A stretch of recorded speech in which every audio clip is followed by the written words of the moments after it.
చైనాకి సంబంధించిన విద్యార్థులు ప్రపంచంలో ఎక్కడికి వెళ్ళినా సరే వాళ్ళు వాళ్ళ కుటుంబానికి సంబంధించినటువంటిదంతా కూడా వాళ్ళ బంధువులందరినీ కూడా మానిటరింగ్లో పెట్టుకుంటుంది చైనా. వాళ్ళ బంధువుల ద్వారా అక్కడ వాళ్ళతో ఒత్తిడి చేస్తుంటుంది.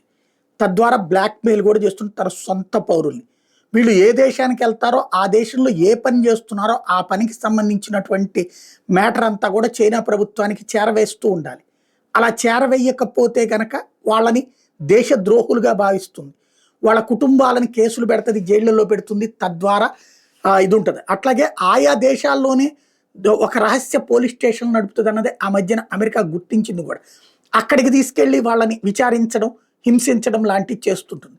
అట్లాగా చైనాకి సంబంధించినటువంటి ఒత్తిడితో చైనా విద్యార్థులు అమెరికాకి సంబంధించినటువంటి కీలకమైనటువంటి వ్యవస్థలలో పనిచేస్తే వాళ్ళందరూ అక్కడ ఉన్న డిఫెన్స్ కావచ్చు, సాఫ్ట్వేర్ కావచ్చు, వ్యాపారాలకు కావచ్చు, ఆయా విభాగాల్లో పనిచేస్తే అక్కడ డేటా అటు పక్కకి చైనాకి వెళ్ళిపోతుంది. కాబట్టి చైనా విద్యార్థుల వీసాల విషయంలో కఠినంగా వ్యవహరిస్తామని అమెరికా విదేశాంగ శాఖ ప్రకటించింది.